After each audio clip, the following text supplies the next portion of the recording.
श्री श्री 108 श्री सद्गुरु जी महाराज जी के चरणों में कोटि कोटि प्रणाम व आप सभी को मेरा सप्रेम प्रणाम। भाइयों और बहनों, कईयों का ऐसा मानना होता है कि हमको घर में कितना काम होता है, घर गृहस्थी में कितना काम होता है, तो भजन कैसे करें, कैसे भजन के लिए समय निकालें। भजन तो बिल्कुल बनता ही नहीं है, यहाँ तक कि मरने की भी फुर्सत नहीं है, तो भजन के लिए समय कहाँ से निकालें। तो गुरु महाराज बतलाते हैं कि एक बार एक व्यक्ति हरिद्वार गया गंगा नहाने के लिए। गंगा के सामने खड़ा है और 8 बजे सुबह खड़ा हुआ था सुबह के, और 10 बज गए, 12 बज गए। तो एक व्यक्ति देख रहा था उसको कि भाई ये खड़ा तो है गंगा के सामने, 8 बज गए, 8 बजे आया था, 8 के 12 बजा दी, लेकिन अभी तो यूं का यूं खड़ा है। गंगा में जाकर स्नान क्यों नहीं करता, डुबकी क्यों नहीं लगाता। तो उससे रहा नहीं गया, उसने उस व्यक्ति से जाकर पूछा कि भाई तुम यहाँ पर 8 बजे के आए खड़े हो, तो क्यों नहीं गंगा में जाकर डुबकी लगा लेते, जब से यहाँ पर खड़े क्यों हो। बोले नहीं, आया हूं मैं, डुबके लगाने आया हूं, लेकिन मैं थोड़ा सा इंतजार कर रहा हूं कि जब ये थोड़ा सा गंगा का बहाव जो है वो थोड़ा सा धीरे हो जाए, तब मैं यहाँ पर जाके डुबके लगाऊंगा, अभी थोड़ा बहाव तेज है, थोड़ा धीरे हो जाए। तो उस व्यक्ति को भी हंसी आ गई। बोला तब तो तुम यहाँ पर सारी उम्र खड़े रह जाओ, ये बहाव तो कम होने वाला नहीं है, क्योंकि अगर ये बहना अगर बंद हो जाए तब ये गंगा कहाँ रह जाएगी, तब तो ये गंदा नाला बन जाएगा, गंगा कहाँ रह गई। तो ऐसे ही ये उदाहरण देकर गुरु महाराज हमको समझाते हैं कि ऐसे ही जैसे गंगा बहती रहती है, नदी बहती रहती है, ऐसे ये हमारा जीवन बहता रहता है। जीवन तो चलता ही रहेगा, जीवन में कभी फुर्सत मिलेगी नहीं। जब तक रहेगी जिंदगानी, होगी ना फुर्सत काम से। और गुरु महाराज तो बल्कि यहाँ तक कहते हैं कि फुर्सत तो कभी मिलनी भी नहीं चाहिए, चाहे हमारी 100 साल की जिंदगी हो, हमेशा काम करते हुए ही हमको यहाँ से जाना है, फुर्सत तो मिलनी ही नहीं चाहिए। और फुर्सत जिनको चाहिए, तो कब मिलेगी फुर्सत, फुर्सत तो एक ही दिन मिलेगी, और वो दिन कौन सा है, वो दिन कोई चाहता नहीं है। जब मरेंगे तभी फुर्सत मिलेगी, और मरना कोई चाहता नहीं है। और अगर किसी को फुर्सत मिल भी जाए तो वो क्या काम करेगा, फुर्सत जिसको मिल जाती है तो वो तो या जुआ खेलेगा, शराब खेलेगा, या ताश पीट लेगा, या व्हाट्सएप पे लग जाएगा, बात कर लेगा, फेसबुक पे लग जाएगा, लेकिन भजन नहीं करेगा। भजन करना कोई फुर्सत मिलने वालों का काम नहीं है, कोई आलसी आदमी का काम नहीं है। भजन कौन कर सकता है, एक पुरुषार्थी और मेहनती आदमी ही भजन कर सकता है।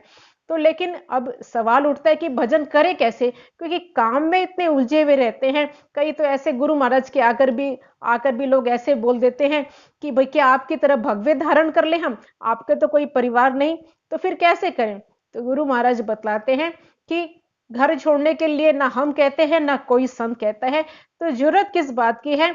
कंप्यूटराइज ये जमाना है, और कलयुग में तो ऐसी हमको फैसिलिटीज भगवान ने हमको ऑलरेडी हमको दे रखी है कि घर का काम करते हुए, घर में रहते ही बहुत इजीली हम अपने लक्ष्य को पा सकते हैं। तो करना क्या है, सिर्फ हमको अपना टाइम मैनेजमेंट करना है। जो हमको समय मिला हुआ है उसको मैनेजमेंट हमको अच्छे तरीके से करना है, तो सारे काम बन जाएंगे।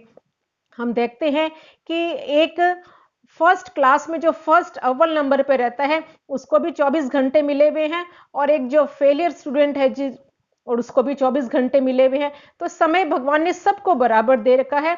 तो फॉल्ट कहां पर है, कमी कहां पर आती है, कमी हमारे पुरुषार्थ की, हमारे टाइम मैनेजमेंट की कमी है। तो हमको अपना टाइम मैनेजमेंट करना है। प्राइम मिनिस्टर के पास भी 24 घंटे है, जिसको पूरे देश का काम संभालना है, और एक भीख मांगने वाले भिखारी के पास भी 24 घंटे हैं। तो फर्क कहाँ है, समय तो सबको बराबर दिया है भगवान ने, सिर्फ हमको अपनी मैनेजमेंट सही करनी है, हमको अपनी दिनचर्या सही करनी है।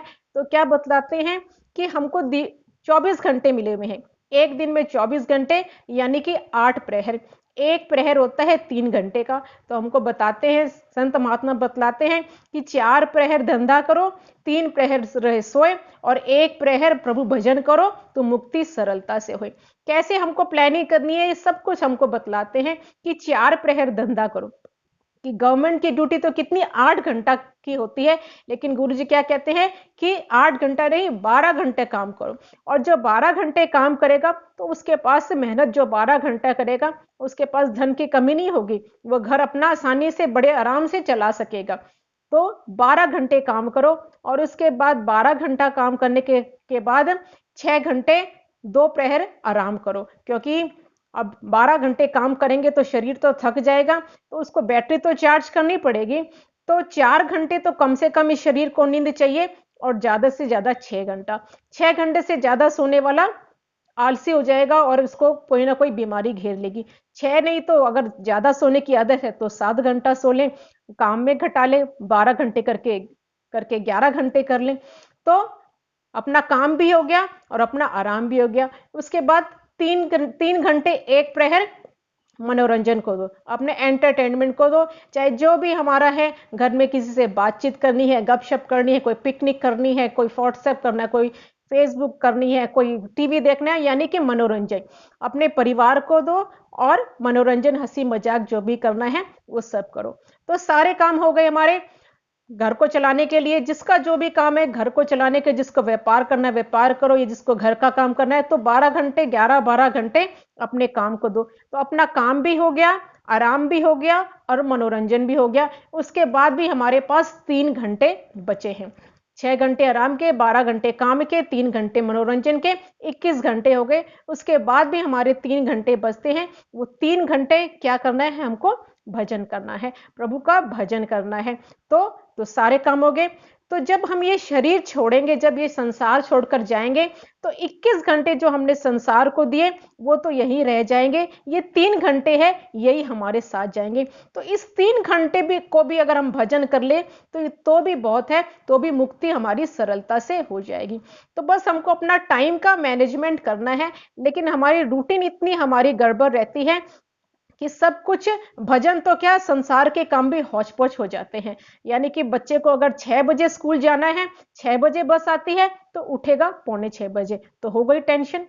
टेंशन की बीमारी ऐसी आ गई कि हमारे घर के काम भी अस्त-व्यस्त हो जाते हैं। कमी कहाँ पे है? हमारी मैनेजमेंट में, हमारे टाइम मैनेजमेंट में कमी है। अगर 6 बजे जाना है, तो उसको 5 बजे उठ जाना चाहिए। अगर पौने 6 बजे उठेगा, तो खुद भी टेंशन में आएगा, औरों को भी टेंशन देगा और इस टेंशन की वजह से टेंशन में स्कूल जाएगा, तो स्कूल में भी उसका कंसंट्रेशन नहीं बनेगा और पढ़ाई भी डिस्टर्ब हो जाएगी। तो कहाँ कमी कमी कहाँ आई? सिर्फ टाइम मैनेजमेंट में। तो जल्दी सोएं, उसी सब जिस समय उठना उसी हिसाब से सोएं, उसी हिसाब से सोएंगे। टाइम मैनेजमेंट में फॉल्ट के कारण क्या हुआ? ना ही हमारी ठीक से नींद होएगी और ना हमारी ठीक से पढ़ाई होगी और टेंशन की बीमारी, और खुद भी टेंशन में रहेंगे तो औरों को भी टेंशन देंगे। ऐसे ही जो हमारा ऑफिस का अगर जाना है हमको 9 बजे, उठेंगे अगर पौने 9 बजे, तो हो गई टेंशन बीमारी। कमी कहाँ पर है? हमको अपना टाइम सुधारना है। सोना टाइम से है ताकि उठे टाइम से, ताकि ऑफिस जाए टाइम से, ताकि हमारा माइंड सेटअप रहे और ना कोई टेंशन हो।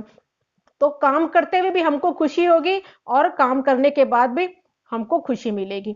तो हमारी फॉल्ट क्या रहती है? मेजर फॉल्ट हमारी क्या रहती है? Time management.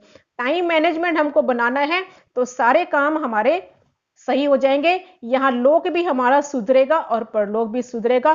कोई हमारा काम, संत महात्मा कोई हमको नहीं कहते हैं कि काम छोड़ दो, काम छोड़ दो, कर काम छोड़कर भजन करने कोई नहीं बोलता है। काम करते करते करना है। और यहाँ तक कि संत महात्मा एग्जाम्पल भी देते हैं कि जिसको फुर्सत मिल जाएगी वो भजन कभी कर भी नहीं सकेगा। भक्तों का इतिहास देख ले, कबीरदास जो कभी खाली नहीं रहे, रात दिन कपड़ा बुनते थे, लेकिन कपड़ा बुनते बुनते भी सत्य साहेब, रैदास चमार जूता बनाते बनाते भी और परमात्मा को सुमरते थे। नामदेव छिपी भी कपड़ा रंगने का काम करते थे, घर बार उनका भी था, लेकिन कितने भक्त हुए हैं कि करते करते भी और प्रभु के साथ उनकी सुरता लगी रहती थी। यानी कि काम करते करते भी सुमिरन सुरत लगाए कि मुख से कुछ न बोल। यानी कि काम करते हुए भी मन रखिए जहां कृपा दिना, कर से काम करो विधि नाना, मन रखिए जहां कृपा निदाना। यानी कि हाथ संसार, ये शरीर जो है वो संसार को देना है, परमात्मा तो सिर्फ हमारा मन मांगता है। अब ये भी क्वेश्चन उठ जाता है कि जब तक हम काम में मन ना लगाएंगे तो वो काम कैसे बनेगा? मन कैसे हम भजन में लगा दें और काम, संसार का काम भी करते रहे? तो क्या एग्जाम्पल देते हैं कि जैसे अभी तो नहीं, अभी तो हम गाँव में ऐसा अक्सर होता है, या हम टीवी में देख सकते हैं कि गाँव का कोई सीन पिक्चर देखें, तो गाँव की औरतें जो पानी भरने जाती थी, कुएं से पानी भर भर के, सर पे पानी भर के लेकर आती थी, तो वे कई ग्रुप में चलती थी, 3-4 लेडीज ग्रुप में चलती थी और सर पे मटका है, ना कोई बैलेंस है, बैलेंस बना के चलती थी। और चलते चलते, बैलेंस बना के चलते चलते भी अपनी सहेलियों से खूब बातें भी कर रही है, हंस भी रही है, ताली भी बजा रही है, इधर उधर देख भी रही है, सब कुछ देख रही है, लेकिन उसका मटका हिलता नहीं है। सर पे जो मटका है उसका बैलेंस बना रहता है। कैसे? यानी कि हंस भी रही है, बोल भी रही है, इधर उधर देख भी रही है, हाथ से ताली भी बजा रही है, सारे काम कर रही है, लेकिन उसके अंदर की सुरता वहां पर लगी हुई है कि सर पे मटका है। यानी कि काम सारे करते हुए भी, घर के साम जो भी हमारी जिम्मेवारियां हैं वो पूरे करते हुए भी, सिर्फ हमको अपना ध्यान जो है हमको परमात्मा में लगाना है, मन परमात्मा में लगाना है कि जो भी मैं काम कर रहा हूं वो परमात्मा के लिए कर रहा हूं, ये उन्हीं का ही काम है, मेरा कोई काम नहीं है, ये मैं परमात्मा का काम कर रहा हूं। तो ऐसी सूरत से हम लगाए रखेंगे, गोपियों के जैसे। गोपियों ने कौन सा घर छोड़ा था, या कौन से तीर्थ पे गई थी, या कौन से बड़े बड़े व्रत करे थे, कौन से बड़े बड़े यज्ञ करे थे, लेकिन अगर भक्ति की बात करें तो अव्वल दर्जे का नंबर किसका आता है? गोपियों का। और गोपियों जितना तो हमको काम भी नहीं है। गोपियों के समय में तो पशुओं का भी काम होता था, ना कोई ऐसी मशीनरी थी जो काम को इजी कर दे, टाइम टाइम कम लगे, बड़े बड़े परिवार होते थे, पशुओं का भी काम बड़े बड़े, खुद ही सब काम हाथ से करना, और फिर भी सारे काम करते हुए भी भक्ति में अव्वल नंबर की भक्त का नाम ले तो सबसे पहले गोपियों को आता है। तो हमको तो वैसे ही गोपियों वाली लाइन पर भी हमको चलना है, और टाइम का मैनेजमेंट करना है, बस इतना सा ही करना है, ना कहीं कुछ जाना, ना कहीं छोड़ना, ना कुछ बड़े बड़े तीर्थ करने, ना कोई बड़े बड़े व्रत करने, बस अपना भाव बनाना है भगवान की तरफ, और अपना तन दे देना है, संसार को सेवा में लगा देना है, तो बड़ी आसानी से ही हम अपना कल्याण कर लेंगे। यही जीवन का सार है। बोलो श्री प्राणनाथ प्यारे की जय।